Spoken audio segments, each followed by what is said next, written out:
Mr. Andy, we're here. Welcome.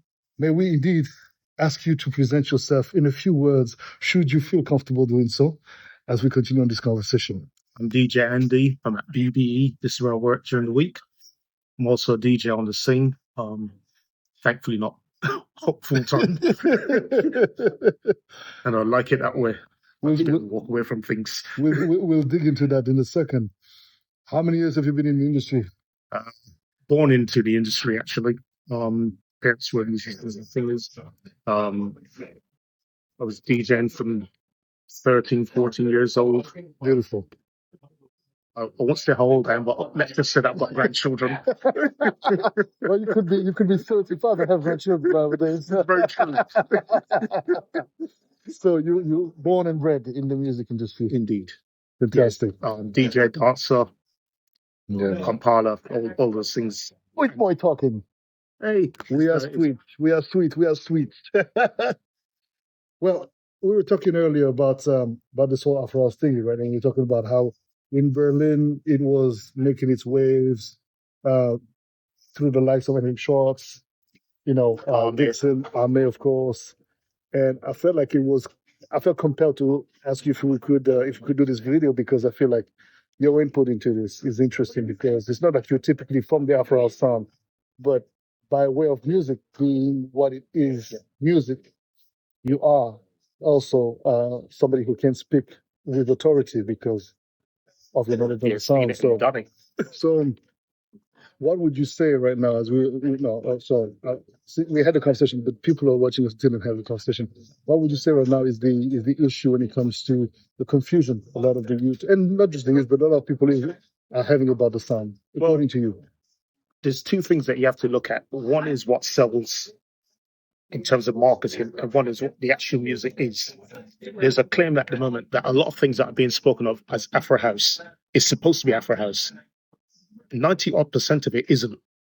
A lot of it is just meaningless instrumental type tunes. It's not meaningless to the artists, but in terms of dancers and listeners, it doesn't inspire us to do the things that we want to do, which is dance floor action. So from the marketing point of view, I get it. If something is popular, you want to be attached to it so it can sell more. Sure. Which is fine. But the thing is, what's become the issue here is that Afro house music has become pasteurized. Before, there was a tribal element to it, and you could spot an Afro house tune with a snap of a finger. Sure. No, you cannot. And too many movements. Is it because there's a lack of? Well, part of it's because of the marketing. Yeah. Part of it's because of the technology itself. Part of it's obviously people want to make money. So if I understand, there's a gimmicky. It's become gimmicky. Oh yes. So the fact that it's become gimmicky makes it lose its essence. But then don't you think that? Because I think this is a conversation that I have with a few people. For me, I'm all about trying to find the right balance, the sweet spot between staying authentic but also being commercially viable. And I think that because, it's easy for somebody who has a day job or who has another occupation to say, well, you should stay true to the roots. But how difficult is that when you're trying to, make a living, trying to survive? You would have to be very lucky, because generally speaking, you would have to have a split personality. Sure. In terms of commercial value, Afro House, in its essence, if you look to the very core of it, doesn't sell as much as pop music. And I use the word pop as popular. Sure. So that's where you would have the split personality. Do you want to become that person that breaks that and does something with someone else who's popular? Or do you want to stay authentic to what Afro House is, Afro Tech, or whatever you choose to call it? Which stays subjective, right? And to one's choice. Yeah. It's a personal thing. It's a very personal thing. But because it's now generalized.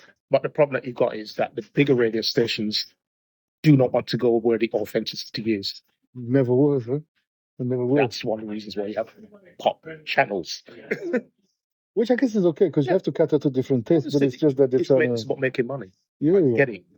But it doesn't help. It doesn't help the club scene itself, because what you've got now is a confusion.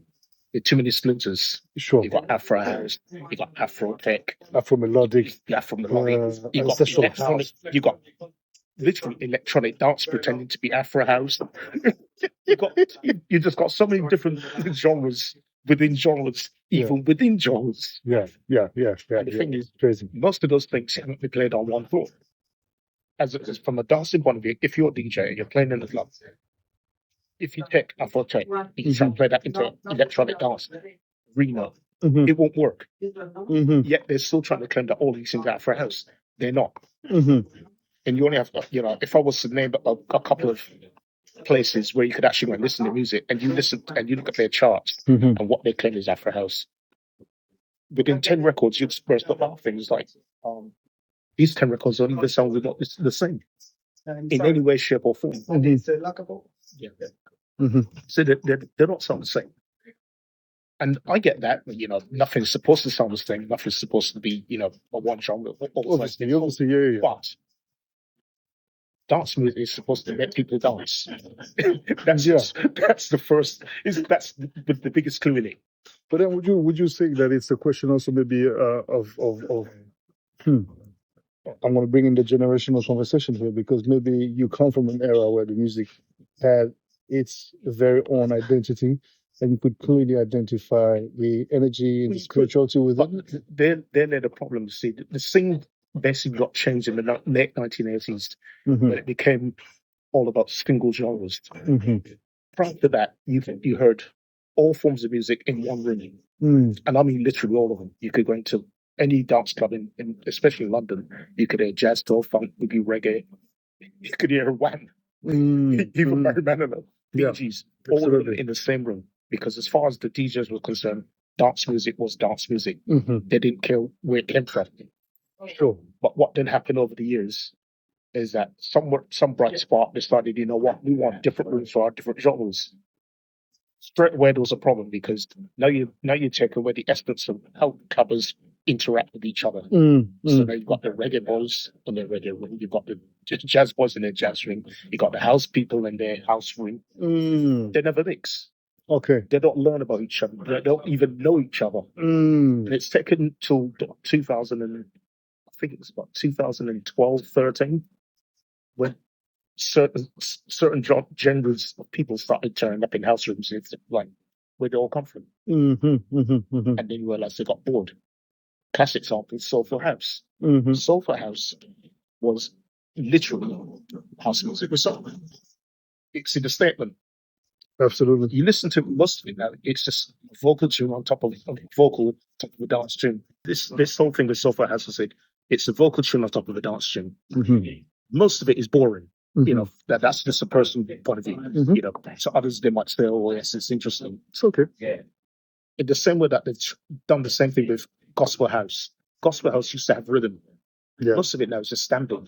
And, from personal point of view, as a dancer, first and foremost, it's boring, because as a dancer, we like to hear a bit of rhythm, and I tend to dance the piano rather than the bass drum. Most people don't have their own particular thing. I'm a foot person. I like feet. Yes, sir. And I tend to use them.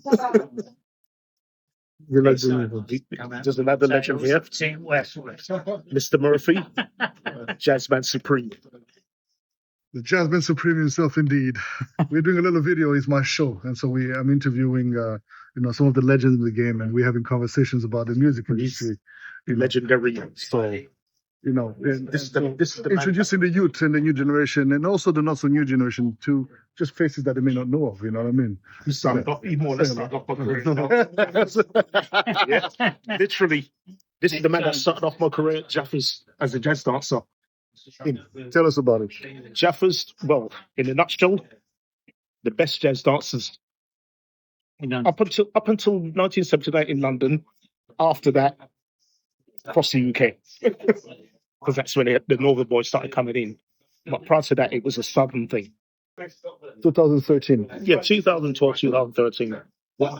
There was a complete sea change when Afro House started peaking. And what then happened was there was a lot of resistance to it from the house scene, because they didn't like this idea that, oh, well, there's no coming to invade our music. It's like, hold on a second. It's actually house music. The identity is about all forms of music in one house. Yes, sir. Based around the house beat. So therefore, why would you be taking issue with whether something's Afro, whether something's jazzy, Latin, soul, there should have been no issue. Exactly. I agree. But then what happened was, I said, Black Coffee came along, did a couple of tracks, one of them, Superman, and the whole thing just blew the hell up. Yeah, big true. And the haters kind of disappeared down their little rabbit holes. Yeah. Fine. You know, they weren't this before, and they certainly aren't this since. And that's good. That's the beauty of it. But the problem has been since then. That's where the biggest problems now come, because even with all the splitters before, at least there was still something that you could attach to it. Now there's nothing. Soulful House, as I said, it's disintegrated. Afro House is splintered into multiple mini genres within it. Sure enough. And so the marketing of it, in terms of the bigger labels, what you choose to call them, they've got this idea in their head now that if it's made by someone who's of African descent, whatever that is in their heads, it must be Afro House if it's in the house genre. Yeah. There's a lot of that as well. And it's now got to the point where I'm waiting for another change. You know, especially as a dancer, you want that change, because dancers like to dance. That's the biggest thing. True. Problem with that is, I said, now not only have you got the issue with the music, you've also got the issue with the club scene itself, because the club scene, as we've seen over the last few years, especially in Britain, it's got smaller and smaller. A lot of clubs have gone to Yeah, that's what I'm hearing. Yeah, and the biggest part about it. in London was a time when super clubs in London where you could throw a feather in the air, it would land on a super club in London. Wow. Now, I don't think there's 5.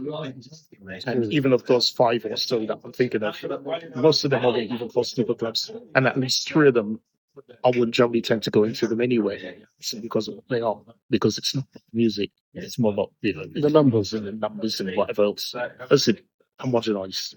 So where would you see now, if you were to ask you? Because I've not been here long, but for a short amount of time I've been here, I feel like the sound in London seems to be recentering itself as a focal point for the industry, for what is going next in the industry, in the music industry. What do you think about it? The problem is not about music in Britain. The music has always been in Britain. Yes, the problem is that club scene itself is kind of disappearing. You know, you could get on a train now at St Pancras, go across the channel, 2 hours, you're at Club June.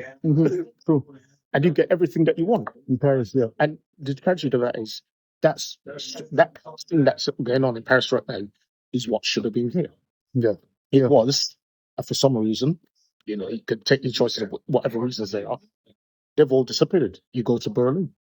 There was a time when you could go to Berlin, Watergate, Berghain on specific nights, Prince Charles, Grease Muller, all those clubs.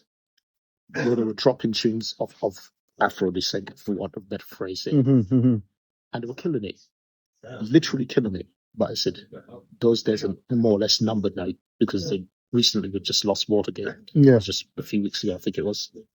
Grease Muller's gone because of other issues, which basically leaves Berghain as a standard bearer now.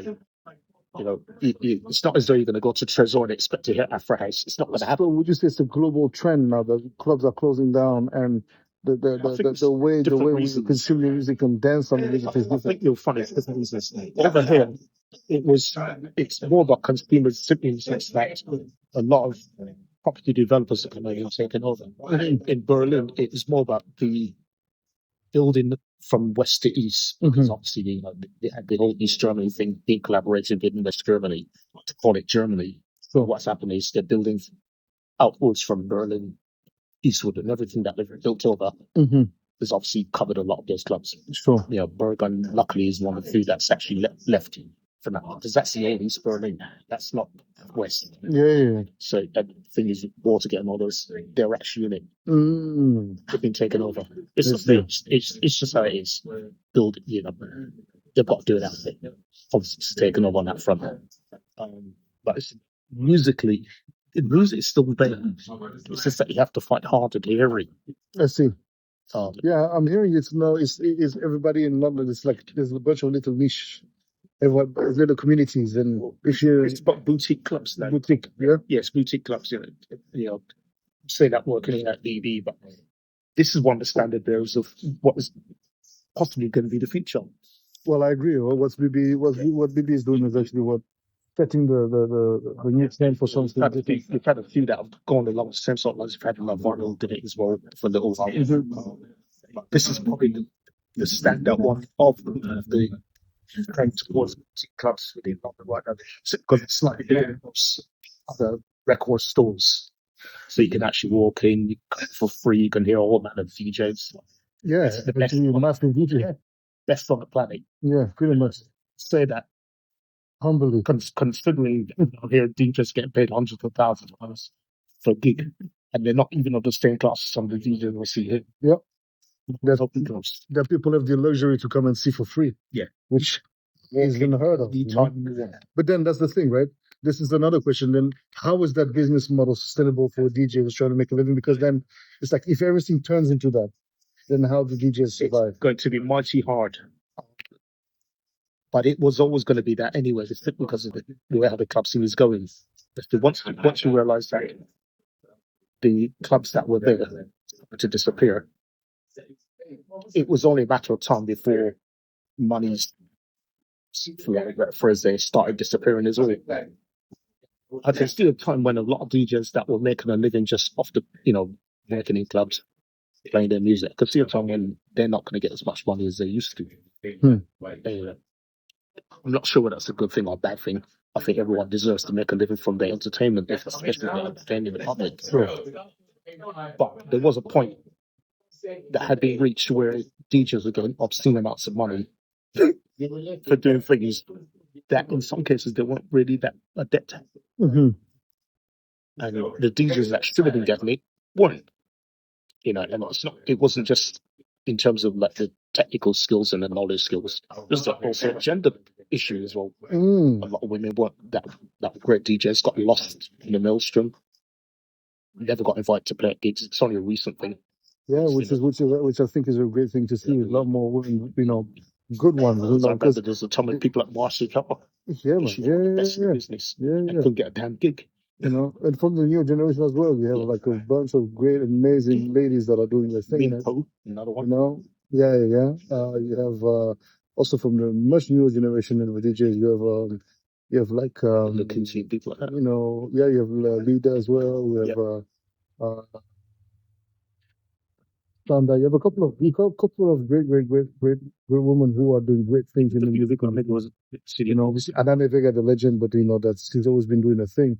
But I think I agree with you as far as the representation. I think we're doing a better job as an industry, though I think the business model still has a lot to prove. Oh my God, yeah, because if we focusing a little bit on the Afro genre itself, I think that one of our biggest issues is the fact that we act like we have an industry, but we don't have an industry. We have people playing a sound, producing a sound that could easily be formatted within an industrial sort of like packaging, but we are not. Well, we don't look after each other in the industry anyway. Is that the industry is prominently there? So it's there to chew you up and spit you out when you're not popular with us. Simple as that. There's you're only as good as your latest gig or your latest gig now and latest hit as well, I guess. Even though I could name a few names, some of the greatest DJs I've ever heard over the years, and they start to slide. It's not their fault. Sometimes it's age that catches up with you, makes you slow and thinking. I don't know. It could be any number of things. I can't speak as a musician because I'm not, but as someone who's followed music from the year dot, you can hear when certain things are happening and they're not quite the same.